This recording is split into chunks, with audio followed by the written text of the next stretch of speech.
Very rarely in the lectionary text do we have the Song of Solomon. It comes about maybe once a year, and that is it. Oftentimes we don't hear the Song of Solomon preached about in church. Now that could be as much for the pastor feeling uncomfortable about doing so, as it is about the congregation feeling uncomfortable in doing so. But as a person who grew up in a society in which oftentimes those sorts of things were not talked about, I really wished as a child that they would have been talked about a little bit more.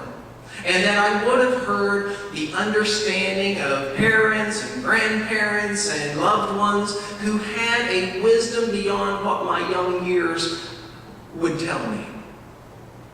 Let me ask you, what has the church taught you about that part of love that deals with the intimate, the sensual, the sexual, the erotic? Have you gotten any messages about those things from your church? Somewhat of a rhetorical question, but if anybody cared to say, that would be fine too. I can say that most of the messages that I received growing up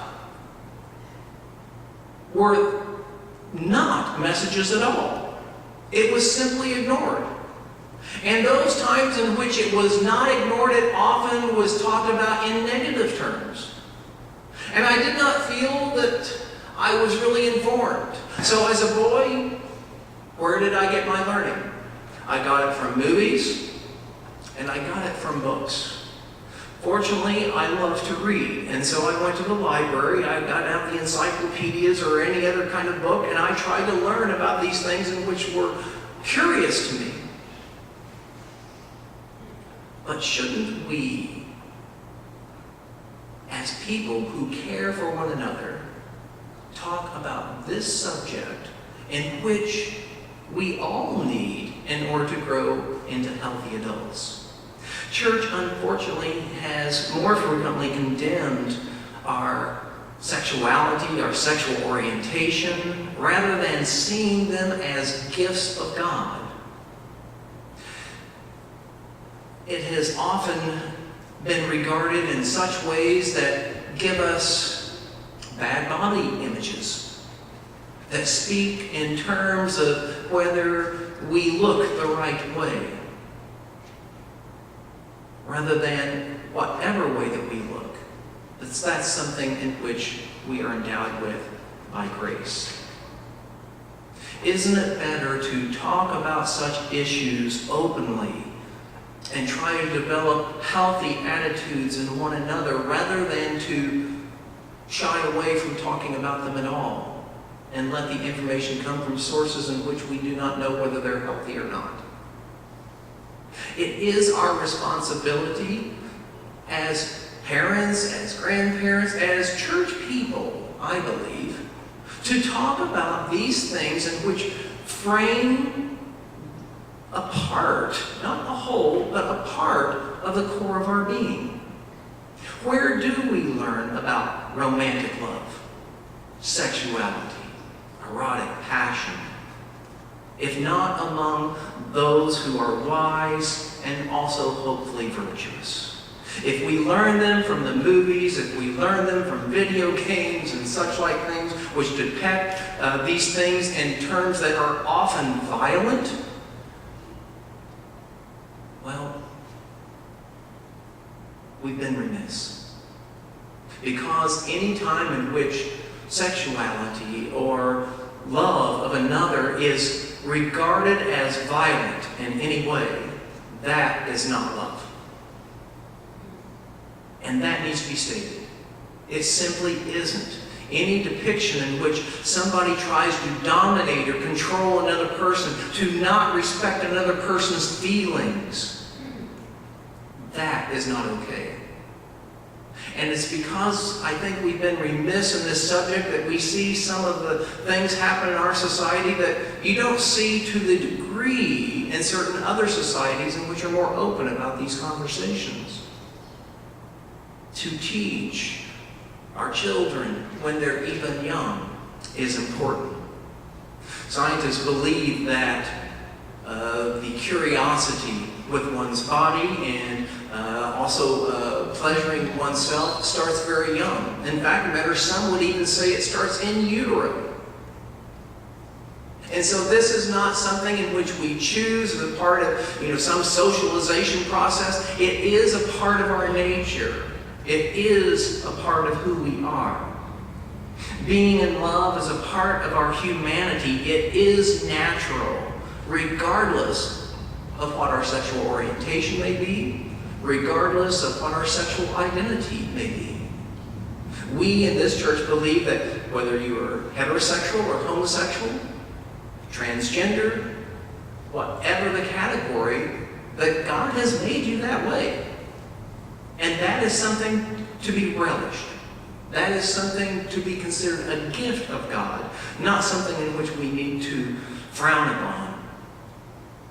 Healthy attitudes towards our bodies and our instinctual desires requires an openness to talk about such things. Unhealthy attitudes and misinformation often prevail when we keep it hidden or secretive, or we feel too uncomfortable with the topic to teach one another or even our children about the wisdom and the lessons that can be learned in these ways. Adult fears lead to children's fears, and likewise, adult healthy behaviors lead to healthy behaviors in children.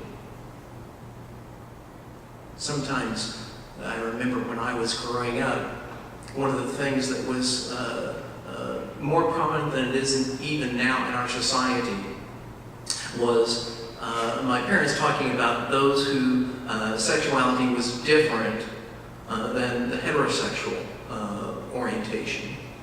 And I remember growing up in which there was a bit of confusion about how that could be, and even at times, not always, but at times, a little judgment of that. And I remember one time my parents said, what are you going to tell the kids? We had a discussion. I remember I was a little bit older at this time, probably in high school, and I was the youngest child.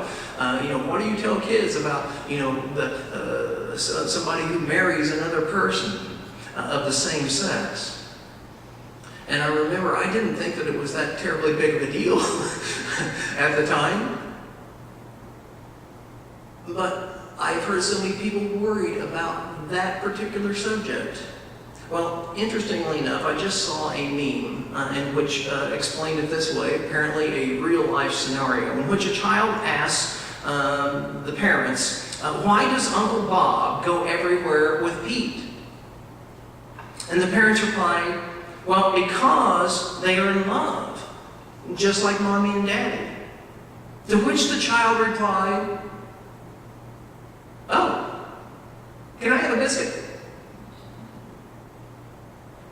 Oftentimes, the things that we think might scar our children are things in which they simply readily accept. If put in a way which is non-fear-based, non-anxious, in a way in which elevates our humanity rather than depreciates our humanity. To speak well of those we love is not only a blessing to them, but it also blesses us who does that, speaking well. It blesses us in the attitudes that we cultivate. This Song of Solomon, if you read it, it's a dialogue between two lovers. Now, it happens to be, in this case, one who is male and one who is female, but we could put it same sex. It would make no difference in my estimation.